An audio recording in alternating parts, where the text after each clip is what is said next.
After seeing dozens of cases at Computex 2018, we've now rounded up what we think are the best cases from the show, with either the most interesting design elements or the best price points with the innovations present. As always, wait until we can review these cases before getting too hyped or pre-ordering, but we wanted to at least bring attention to the best cases coming out probably for the next year. Before that, this video is brought to you by EVGA and the X299 Dark motherboard for the Intel high-end desktop CPUs.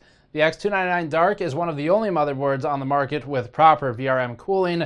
We've tested this and found significant performance increase over those without active cooling on the VRMs. This board was used in our recent attempt to set a top 10 record in Firestrike, and you can learn more about the X299 Dark at the link in the description below. Our best cases roundup starts with the finalized version of Lian Li's O11 Air, which we originally saw at CES 2018. The Air uses the same tooling as the O11 Dynamic, a case co-designed by Der Bauer and Lian Li, and the O11 Air is the one we've always been the most interested in of the two, as it aims to include 3 fans for a $130 version or 6 fans for a $150 to $160 price point. The O11 Air is a highly competitive enclosure at its targeted price point and has unique features like dual PSU support or swappable hard drive cages if you prefer that, and it's also got a compartmentalized layout.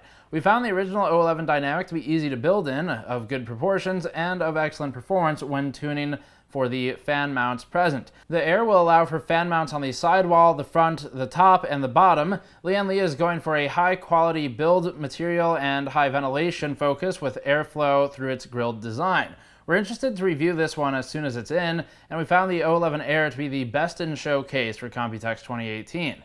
Rio Toro's Morpheus case aims to be a resizeable case, which it claims will allow a single case with semi-modularity for deployment in micro ATX, ATX, and eATX systems. The enclosure isn't finalized yet, and Rio Toro, comprised mostly of former Corsair employees, is looking for audience feedback if you have any.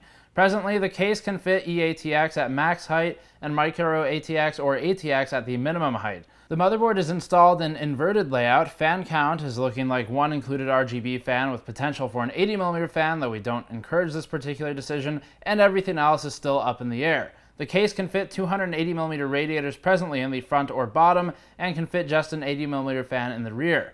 Rio Toro is also considering a 200mm fan mount in the front, which should be achievable as the tooling is completely custom. The case uses interlocking front, back, and side panels for its resizable feature, and the locking mechanisms are still being finalized, but the panels should slide on rails to achieve the desired height. The release is looking like Q4. Coolermaster had a few cases to show this year, as we illustrated in another video on the channel, but we thought the H500 was the most interesting for its market positioning.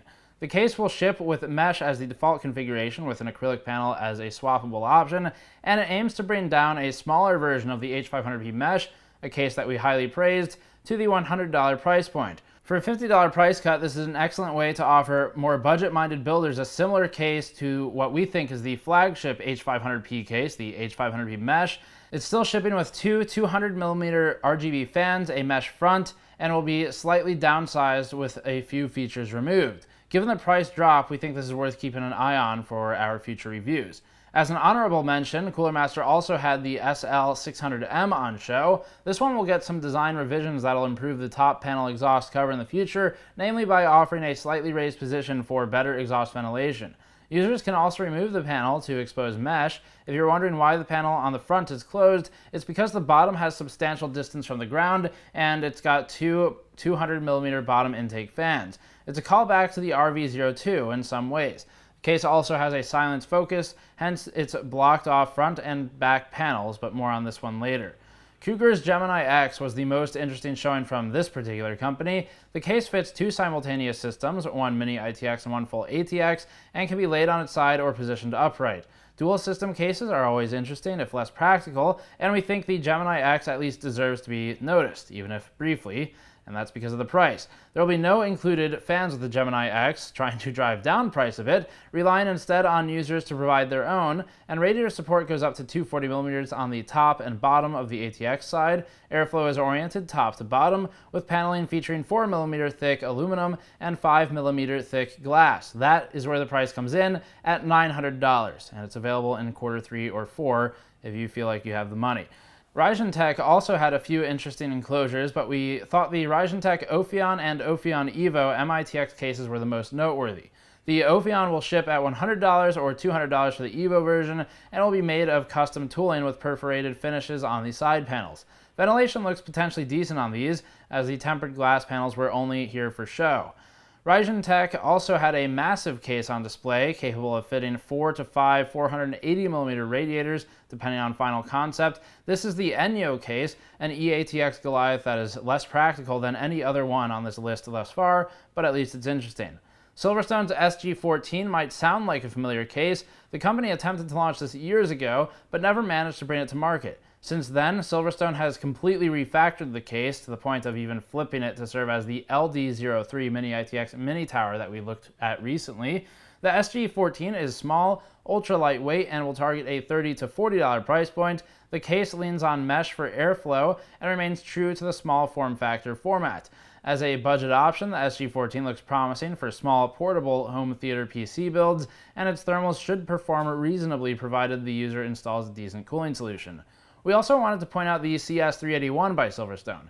This one isn't a traditional case, but we're hoping to use it in one of our own upcoming server builds. The 381 is a 10-bay mini server enclosure capable of fitting micro ATX motherboards for specialized use cases. For our own, we'd like to populate the box with drives and equip a Threadripper or i9 CPU for in-box video compression. And dual 120mm fans are supported as side intake, but could be sacrificed instead for 2 more 3.5-inch drives. It's a small, efficient NAS replacement, and this would allow us to host more drives than most NAS enclosures, plus enable 10 gigabit Ethernet via a motherboard or AIC, a bit cheaper than a NAS. Thermaltake's Level 20 VT is the final case here. The Level 20 series has been reimagined for lower-end cases, pulling the Halo product's visuals into a more affordable price class. Of the 3 new Level 20 enclosures shown, we were the most interested in the Level 20 VT. The case is more looks-focused than function-focused, as we discussed in another video, but it does a good job of bringing down a high-end look to the $100 price point. The Level 20 VT shows a renewed focus by the industry on accommodating MATX users and offers a case that prioritizes looks. Provided that the user relies upon liquid cooling, we think this box deserves a spot on the list for serving a different market of an already underserved audience. And that's it for our case roundup for this year's Computex 2018 show. As always, patreon.com/gamersnexus helps out directly. Go to store.gamersnexus.net to pick up one of our mod mats or award crystals. Subscribe for more. We'll see you all next time.